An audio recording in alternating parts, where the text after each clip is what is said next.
Hints for proper digestion, मतलब कि अच्छे से भोजन पचने के लिए कौन कौन से ऐसे तौर तरीके हैं जिन्हें हम अपना सकते हैं। तो देखिए, फर्स्ट है फैक्ट है कि व्हेन मतलब कब, व्हाट मीन्स क्या, और हाउ मीन्स कैसे, यानी कब, क्या और कैसे खाना, इन सबको हम लोग देखेंगे। Have food at fixed hours, यानी भोजन हमेशा एक निश्चित समय पर करना चाहिए।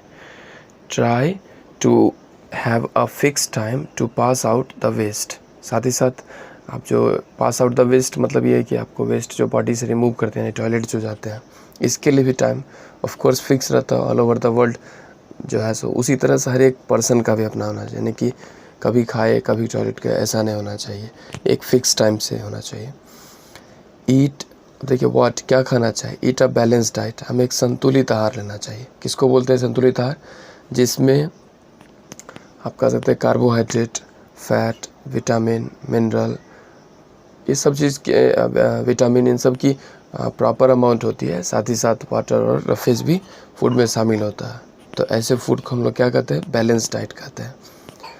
ड्रिंक प्लेंटी ऑफ वाटर, पानी पर्याप्त मात्रा में हमें पीनी चाहिए। करीब आप कहिए करीब 6 से 8 गिलास तो पानी हमें पीना ही चाहिए प्रत्येक दिन।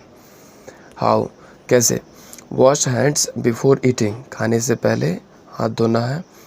ईट slowly and chew food well, तो खाना धीरे खाना है और चबा करके खाना है। Chew food well, chew means चबाना होता है। डू नॉट ओवर ईट, ज़्यादा नहीं खाना है, ठीक है, जितना भूख रहे उतना ही। खाने से पहले क्या होता है, कुछ लोग ज़्यादा ले लेते हैं, ऐसे में और प्लेट में या तो खाना छोड़ देंगे तो फूड वेस्ट हुआ, और ज़्यादा खा लिए तो ओवर ईटिंग हो गया। तो ये नहीं होना चाहिए, आप इतना ही लें जितने की आपकी आवश्यकता हो। Wash hands and mouth after each meal, खाने के बाद हाथ और ऑफ कोर्स माउथ हमें क्या करने चाहिए? साफ़ करने चाहिए। कुकिंग फूड, इसमें हम लोग देखेंगे कि फूड यानी भोजन बनाने के अलग अलग जो तरीके हैं उन सब का, क्योंकि फूड में न्यूट्रिएंट्स होता है। अगर ठीक ढंग से नहीं खाना बनाया गया तो ऐसे में उसमें कंटेंट जो न्यूट्रिएंट्स होगा वो बेकार हो जाएगा और वो हमारी ज़रूरत को पूरा करने से पहले ही ख़राब हो गया।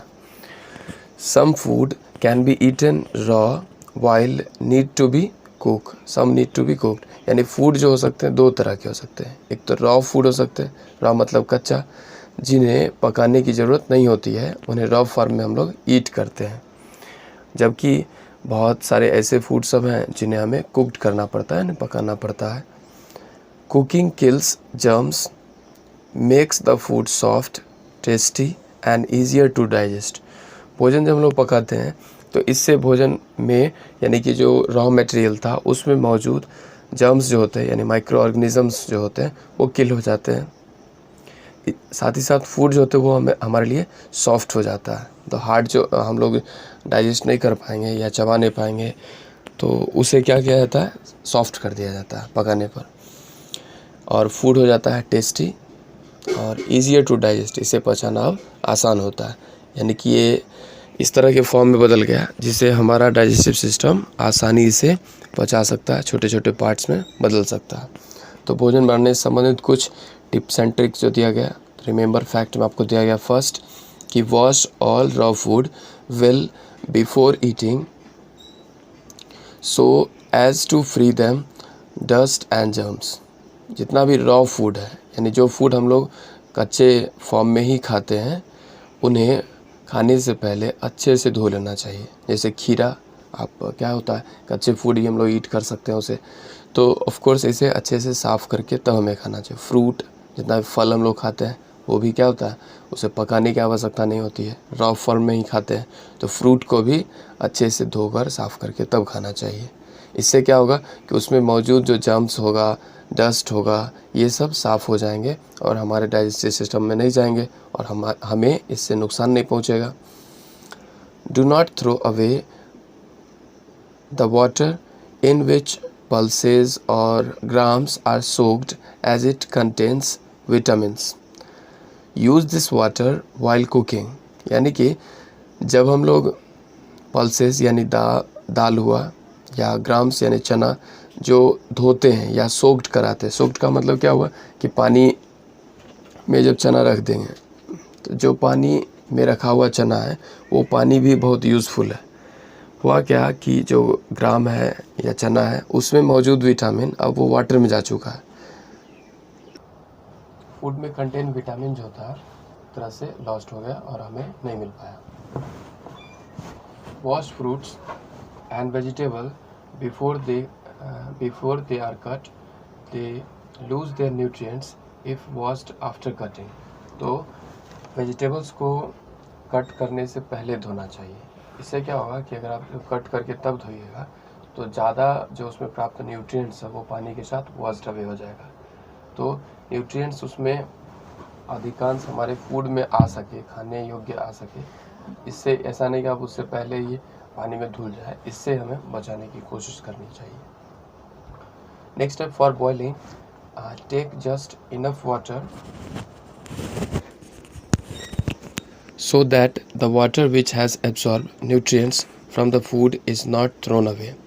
तो बॉइलिंग के लिए जो हम लोग वाटर यूज़ कर रहे हैं या take just enough water so that the water which has absorb, मतलब उतना ही पानी उसमें यूज़ करना है चाहे किसी भी तरह के फूड में, जिससे कि वो बॉइलिंग के लिए बस यूज हो। ऐसा नहीं कि एक्स्ट्रा ज़्यादा हो जाए और उसे हमें थ्रो करना पड़े, बाहर फेंकना पड़े। क्योंकि फूड जब वाटर के साथ आप बोल सकते हो बॉयल होगा या कुछ भी होगा तो उसमें प्राप्त न्यूट्रिएंट्स वाटर में आ जाएगा। अब उसे आप थ्रो करते हैं तो इतने महंगे आप फूड खरीदते हैं और उसमें जो न्यूट्रिएंट्स है वो सब आप कहाँ बाहर फेंक रहे हैं, तो ऑफकोर्स वो यूज़फुल आपके लिए नहीं हो पाया। तो उतना ही वाटर उसमें यूज़ करना चाहिए जिससे कि वो एब्जॉर्ब कर ले और उसमें केवल न्यूट्रिएंट्स कंटेन हो, जिससे हमें बाहर फेंकना ना पड़े, वो हमारे लिए यूज़फुल हो जाए। डू नॉट ओवर कुक और रीहीट फूड। यानी ओवर कुक मतलब ज़्यादा देर तक पकाना, रीहीट मतलब एक भोजन पहले से पकाओ फिर से अगर आप हीट कीजिएगा तो भी वो न्यूट्रिएंट्स लॉस्ट कर सकता है। It destroys all the nutrients. Food can be cooked in different ways. भोजन अगर ज़्यादा देर तक हम लोग उसे गर्म कर देते हैं या फिर दोबारा बार बार मतलब हीट करते हैं तो ऐसे न्यूट्रिएंट्स लॉस्ट हो सकता है, डिस्ट्रॉय हो सकता है। भोजन बनाने के अलग अलग तरीके हैं, जैसे कि स्टीमिंग करना है। स्टीमिंग मतलब भाप पर बोल सकते हैं जो भोजन तैयार किया, जैसे कि इडलीज। फ्राइंग करके, तल करके, ऐसे क्या होता है पैन जो होते हैं यानी तावे जैसे जो होते हैं उनमें तेल में या वेजिटेबल ऑयल में ऑफ कोर्स जो फूड होते हैं वो तैयार किया है। जैसे पूड़ी जो होता है वो फ्राइंग करके तैयार होता है। रोस्टिंग का मतलब हुआ आपको भुनना, ठीक है। जैसे मीट को आप क्या कर सकते हैं तो भुना जाता है या सेक करके भी बनाया जा सकता है, तो रोस्टिंग करना हुआ वो। बॉइलिंग मतलब उबालना हुआ, ऐसे में पानी में क्या करते हैं उसे उबालते हैं। जैसे एग्स को क्या किया जाता है तो बॉइलिंग एग्स किया जाता है। और कौन सी चीज़ बॉईल किया जाता है यहाँ पर मिसिंग है, आप राइट कर, जैसे कि राइस जो होता है वो बॉईल करके ही बनाया जाता है। बेकिंग जो है, जैसे कि केक जो तैयार होते हैं वो बेकिंग करके, इसे पकाना भी कह सकते हैं कि बेकिंग मतलब होता है।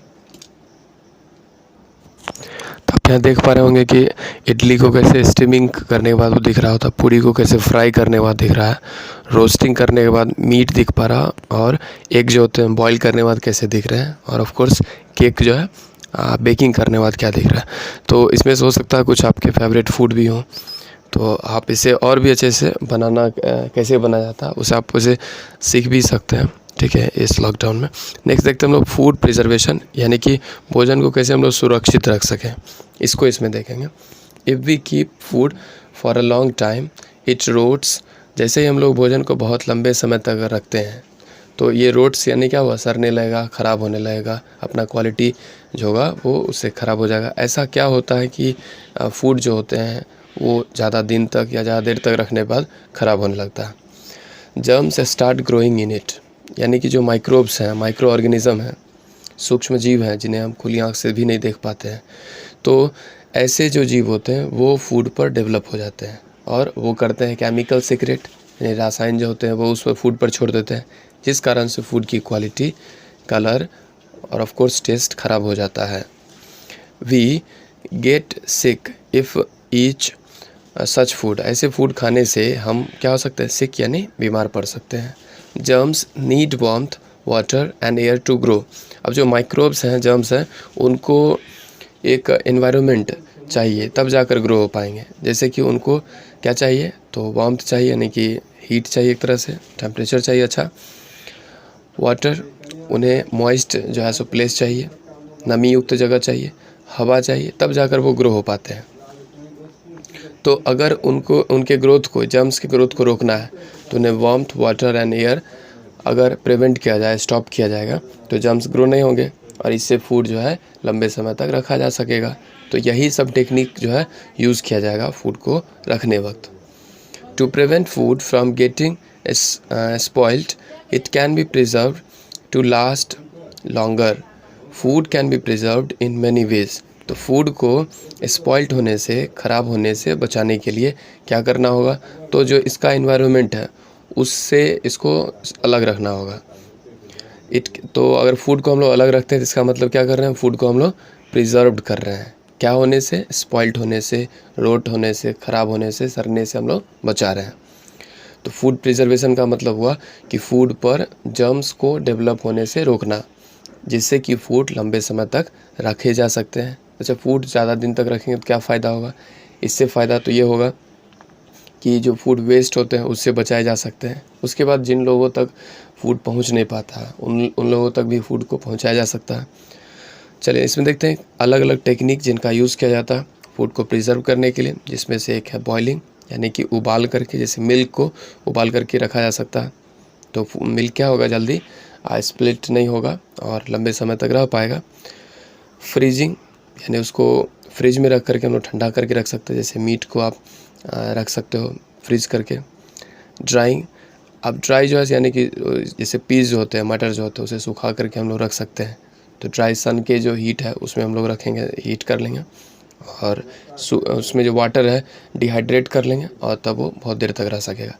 सॉल्टिंग, जैसे नमक के बीज रखेंगे, जैसे अचार जो होता है वो सॉल्ट के बीच रखे जाते हैं ताकि माइक्रोब्स वहाँ डेवलप ना हो।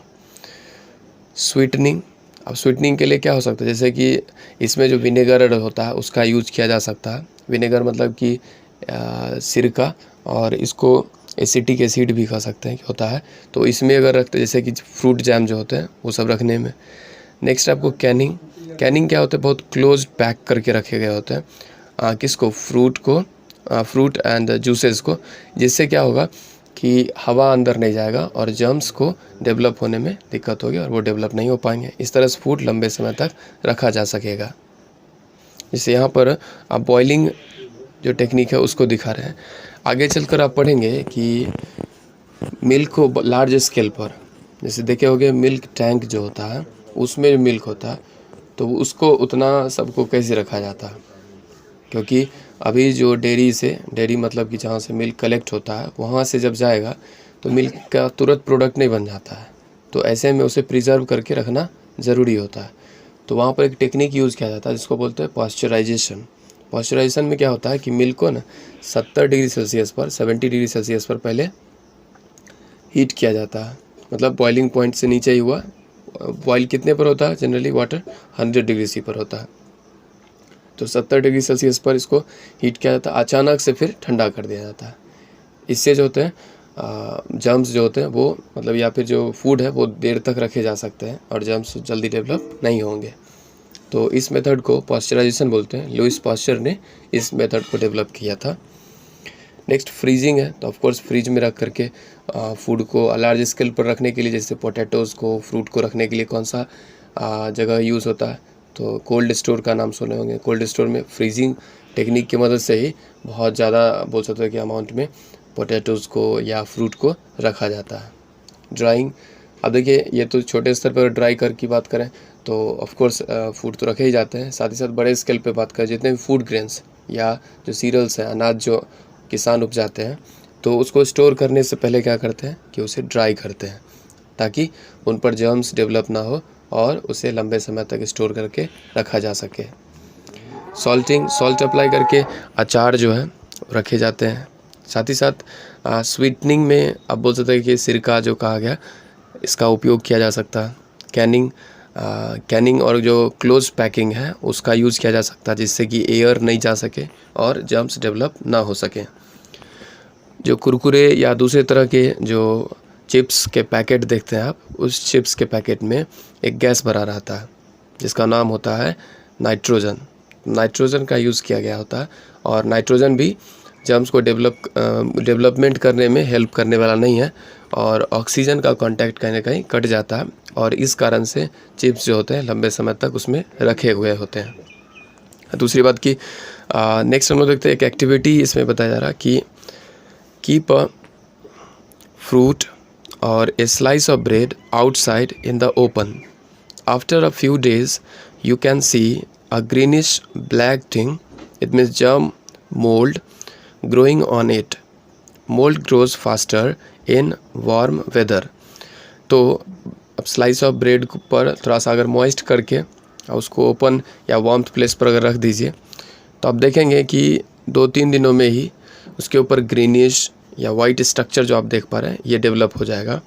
ये क्या हुआ है डेवलप? तो जर्म डेवलप हो गया है। इसको ब्रेड मोल्ड कहते हैं और ये एक फंगी होता है। तो इस तरह से ये जो है हमारे फूड को क्या कर दिया? स्पॉइल्ड कर दिया। तो इस तरह से जर्म्स को ग्रो होने से रोकने की हर संभव कोशिश होनी चाहिए ताकि फूड के क्वालिटी को बनाए रखा जा सके और फूड को देर तक रखा जा सके। Thank you.